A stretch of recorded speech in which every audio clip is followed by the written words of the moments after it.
நான் சென்னையில இருந்து வந்திருக்கேங்க ஐயா. நான் வந்து என்னுடைய பெயர் டாக்டர் உதயசான்றோன், ஒரு கின்னஸ் ரெக்கார்டு ஹோல்டருங்க. 3 உலக சாதனை பண்ணியிருக்கேன். தமிழக அரசுடைய சிறந்த நூலுக்கு விருது வாங்கியிருக்கேங்க. நான் வந்து அரசியல் கட்சியில எந்த அரசியல் கட்சியிலும் இல்லைங்க. ஆனா சமூக நலனுக்காக எழுத்துக்கள் மூலயமா, என்னுடைய யூடியூப் சேனல் மூலயமா சமூக மாற்றத்திற்கு நல்லவர்கள் நல்ல சமுதாயம் அமையணுன்ற உங்களை போல எண்ணம் உடைய ஒரு மனிதன் தாங்க நான். ஒரு சில நிமிடங்கள் உங்க கூட ஷேர் பண்ணலாம் தான் இந்த பதிவுங்க. அதாவது காரைக்குடி அப்படின்னாவே நீங்க சரித்திரத்தை எடுத்து பாருங்க. பல ஆயிரம் ஆண்டுகளுக்கு முன்பே வணிகம் செய்வதில் தலை சிறந்தவர்களாக இருந்தவர்கள் காரைக்குடி மக்கள். செட்டிநாடு சமூகம் அப்படின்னா நம்ம நாகரிகத்துல முக்கியமான பங்குங்க. கண்ணதாசன் பிறந்த ஊர் ராமநாதபுரம் மாவட்டமா இருக்கும் போது ஏபிஜே அப்துல் கலாம் ஐயா பிறந்த மண் இது. இப்ப நம்ம ரெண்டா பிரிஞ்சிருக்கலாங்க, சிவகங்கையா ராமநாதபுரமா. ஒரு வரலாற்று சிறப்பு மிக்க மண்ணுல இன்னைக்கு காரைக்குடி மக்களுக்கு ஒரு பொன்னான வாய்ப்பு கிடைச்சிருக்குங்க. அது என்ன பொன்னான வாய்ப்புன்னா, சிங்கப்பூரை உருவாக்கின ஒரு மனிதன் யாருன்னா லீ குவான் யூ அப்படின்னுவாங்க. ஒரு நாட்டை கட்டி எழுப்பிய ஒரு அற்புதமான தலைவன். அதே மாதிரி ஒவ்வொரு நாட்டுக்கும் ஒரு சிறப்பு இருக்குங்க.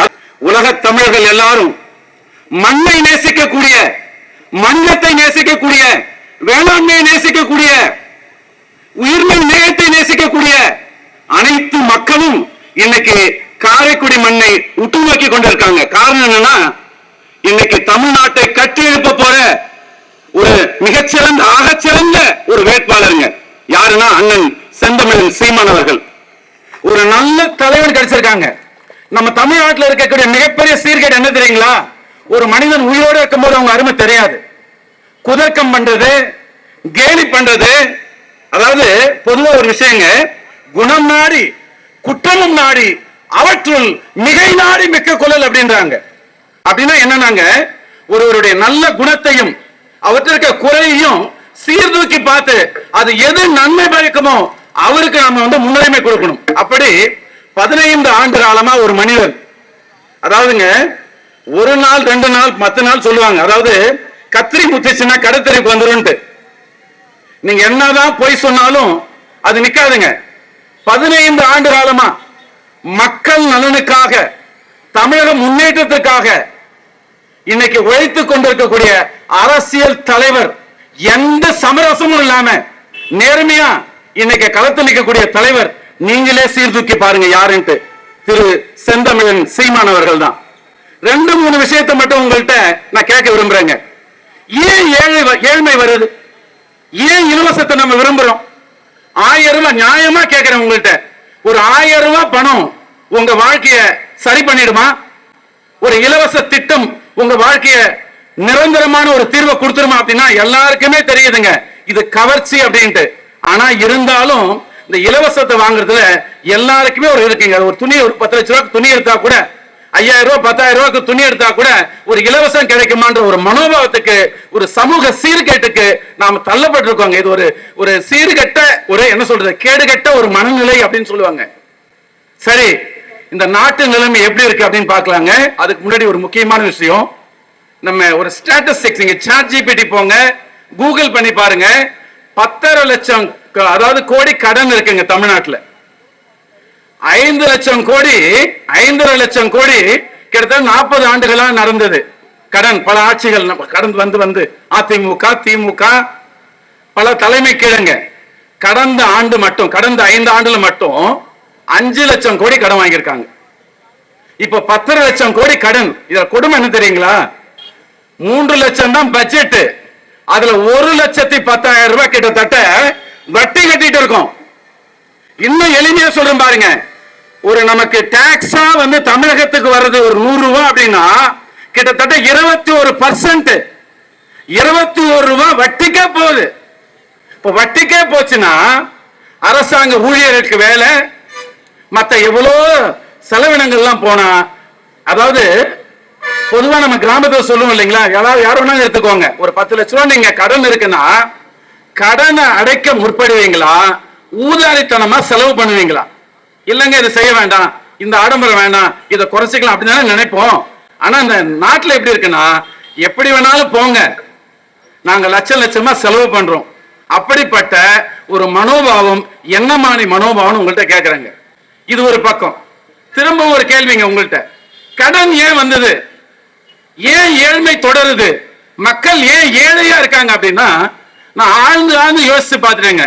ரொம்ப சிம்பிளான ஒரு விஷயம் தாங்க. என்னன்னா, கடன் வரதுக்கு காரணம் வருமானம் இல்லைங்க, பசங்களை படிக்க வச்சாகணும்.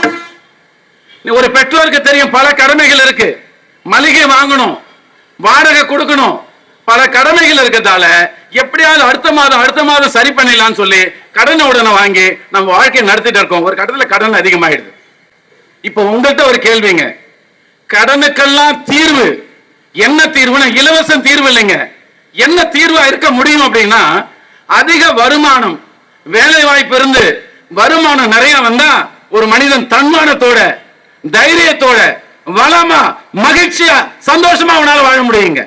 அப்ப இங்க என்ன தேவைன்னா, வேலை வாய்ப்பு, வருமானம், இதுதான் தேவை. அப்ப இங்க என்ன நடக்குது, இலவசத்தை கொடுத்து ஏழையை ஏழையா வைத்திருக்கக்கூடிய ஒரு சமூகத்தில் தான் நம்ம வாழ்ந்துட்டு இருக்கோம். இதுக்கெல்லாம் மாற்றாதான் தன்னிறைவு பொருளாதாரம். ஒரு அற்புதமான விஷயங்க. இலவசம் தேவைதான். எதுக்கு தேவை? உலகத்தரமான மருத்துவத்துக்கு இலவசம் தேவை. உலகத்தரமான, அதாவது குடிநீர், நீராதாரம் சொல்லுவாங்க, மழை நீர் சேமிப்பு, குளங்கள், ஆறுகளை வெட்டி நமக்கு கிடைக்க வேண்டிய தண்ணி கரெக்டா, அதாவது சரியா கிடைச்சதுன்னா நம்ம விவசாயம் செழிப்பா இருக்குங்க. அதுக்கு நமக்கு இலவசம் இருக்கலாம். அதே மாதிரி வேற எதுக்கும் இலவசம் தேவையில்லைங்க. கல்வி, மருத்துவம், கல்விக்கு பல லட்சங்கள் செலவு பண்றாங்க கடன் வாங்கி. சாலை பாதுகாப்பு, நீருக்கு, இதை தவிர எதுவும் இலவசம் கிடையாது அப்படின்ற எந்த சமரசமும் இல்லாம, எந்த ஊழல் கட்சிகளோட நம்ம கூட்டணி வைக்காம, நேர்மையோட, அறத்தோட ஒரு கட்சி நிக்குது அப்படின்னா அந்த கட்சி நாம் தமிழர் கட்சி. ஒரு கட்சின்ற எல்லையில அதை நிறுத்திடாதீங்க. இந்த வரலாறு சில நேரத்தில் தாங்க மாற்றி எழுதப்படும். என்ன கேட்டா, தமிழ் தேசியமா திராவிடமா? கிட்டத்தட்ட 60 எம்எல்ஏங்க திராவிடர்கள், 7.5% தான் தமிழ்நாட்டில் இருக்காங்க. அவங்க கிட்டத்தட்ட 60 பேரு, 234 தொகுதியில 60 எம்எல்ஏ, 10 மினிஸ்டர்ஸ். ஏன் தமிழர்களுக்கு இடம் கிடையாதா? சரிங்க, நீங்க தெலுங்கர்கள் இருந்துட்டு போங்க, எங்களுக்கு அதை பத்தி கவலை இல்லை. மண்ணை நேசிச்சிருந்தீங்கன்னா, மனிதத்தை போற்றி இருந்தீங்கன்னா, நம்ம இந்த மண்ணில் தானே வாழறோம், தமிழர்கள் தானே, நம்ம தமிழரோட தமிழர்கள் நம்ம இருக்கோம், இந்த மக்கள் நல்லா இருக்குன்னு நினைச்சிருந்தீங்கன்னா இங்க அந்த பிரச்சனை வரதே இல்லைங்க. 1.1 லட்சம் பேரை கொன்னு இலங்கையில நடந்த அட்டூழியங்கள், மனித படுகொலை, இதுக்கு யார் ஆட்சியில் இருந்தாங்க, என்ன நடந்தது உங்களுக்கு தெரியும்.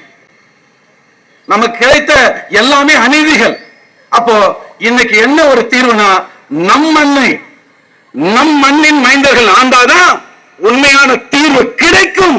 இல்லை என்றால் தீர்வு கிடைக்காதுன்ற ஒரு எண்ணத்துல இன்னைக்கு நாம் தமிழர்கள் நம் வாழ்க்கைய, ஒரு தன்னிறைவு பொருளாதாரத்தை, மக்கள் நலனை, மக்களுடைய முன்னேற்றத்திற்கு நாங்க முன்னிக்கிறோம் சொல்லி, ஆனா நாம் எல்லாரும் செய்கின்ற ஒரு தவறு என்னன்னா, ஜெயிக்கிற கட்சிக்கு தான் ஓட்டு போடுவன்ட்டு இவங்க வருவாங்களான்னு கடந்த 15 ஆண்டுகளமா எங்களை தள்ளி வச்சுட்டே இருந்தீங்க.